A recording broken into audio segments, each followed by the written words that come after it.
कक्षा 8वीं के गणित अध्याय 1 वर्ग एवं घन के अंतर्गत प्रश्नावली 1.2 के सवालों को देखें।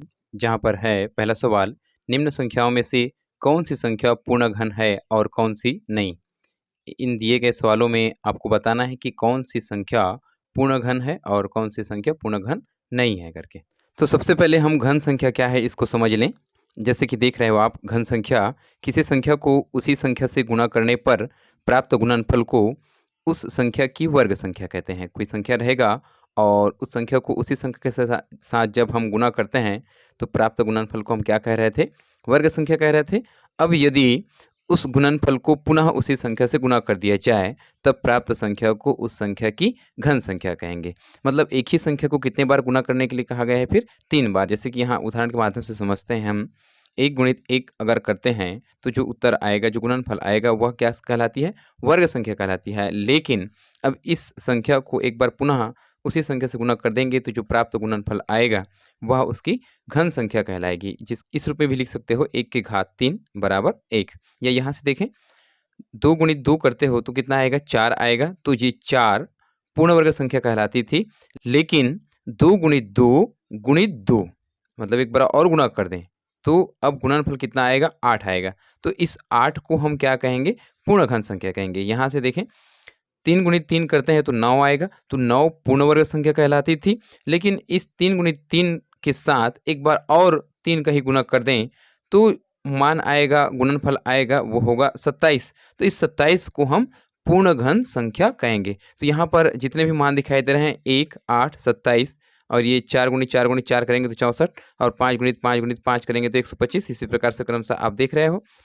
तो ये सब पूर्ण घन संख्या कहलाएगी। मतलब पूर्ण घन संख्या बनाने के लिए हमको एक ही संख्या को कितनी बार गुणा करना पड़ रहा है? फिर 3 बार गुणा करना पड़ रहा है। यदि हम सिर्फ उसे 2 बार गुणा करते हैं तो वह होती है आपका वर्ग संख्या।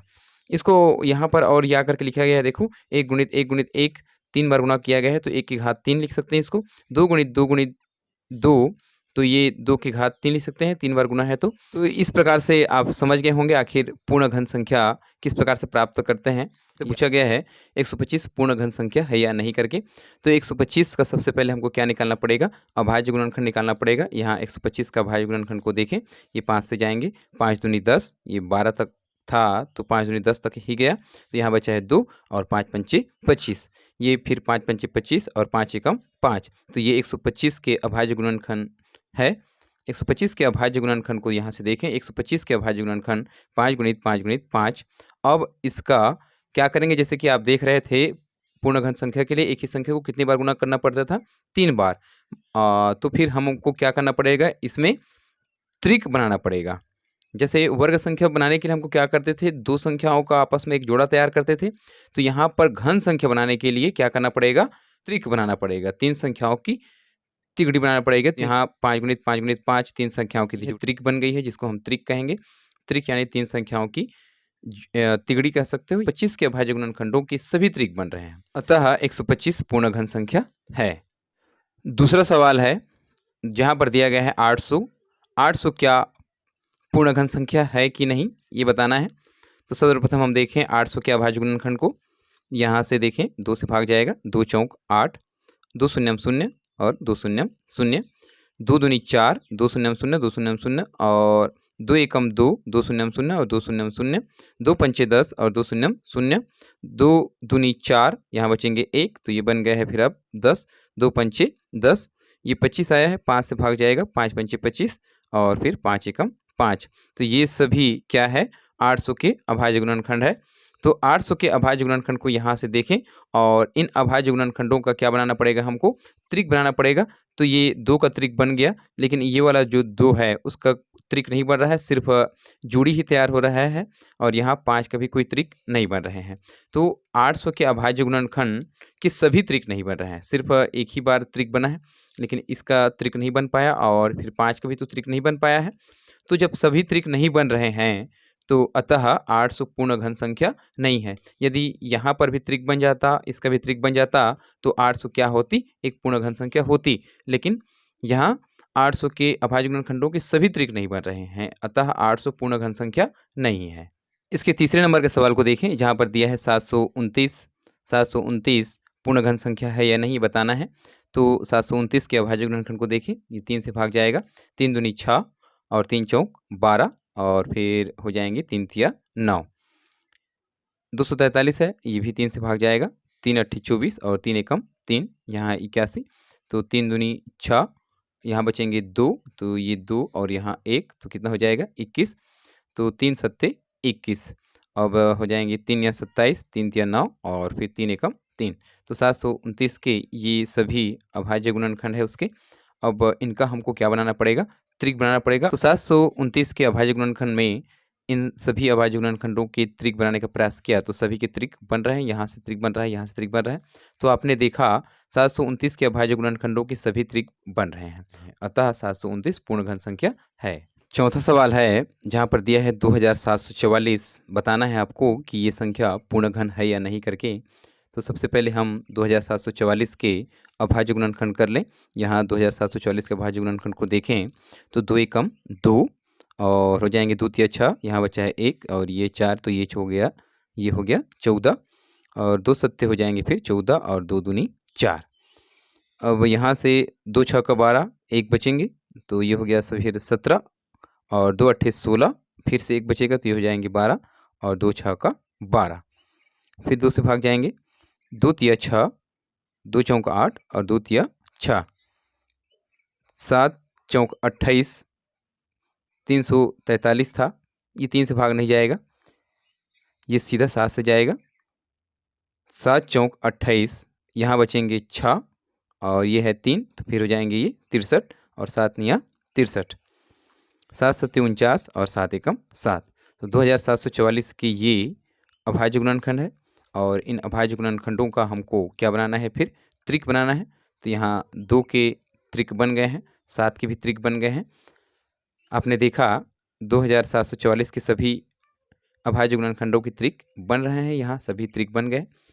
तो 2744 पूर्ण घन संख्या है। दिया गया है 22,000, बताना है ये 22,000 पूर्ण घन संख्या है या नहीं करके। तो 22,000 के सर्वप्रथम हम अभाज्य गुणनखंड निकाल लें और यहाँ अभाज्य गुणनखंड किस प्रकार से हुई है देखें।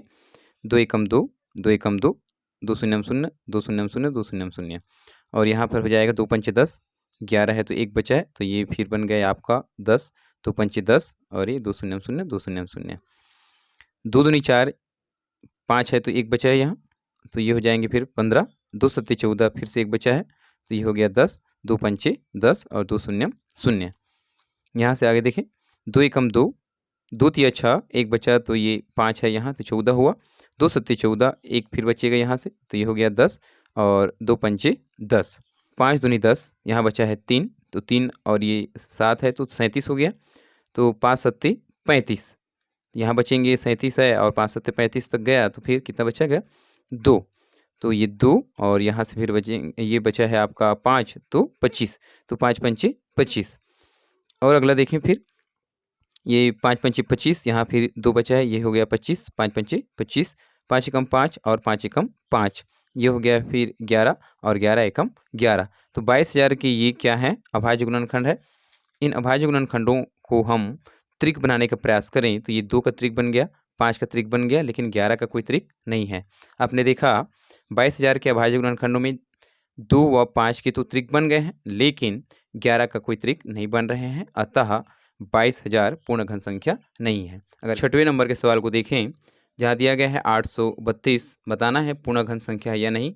832 के अभाज्य गुणनखंड को देखें, 2 चौक हो जाएंगे 8, 2 एकम 2, यहाँ बचा है 1, तो 2 6 का 12, 2 दूनी 4 और 4 हो गया है कंप्लीट। तो यहाँ अगला संख्या है उसका 1, तो 1 को पहले भाग देना है, ये 16 को भाग नहीं देना है। जैसे देखें 2 दूनी 4, यहाँ अगला संख्या है 1, तो 2 शून्यम 0, अब बना है ये 16, 2 अट्ठे 16, कैसे भाग नहीं देना है इसको, 2 दूनी 4, 2 अट्ठे 16 ऐसा नहीं देना है।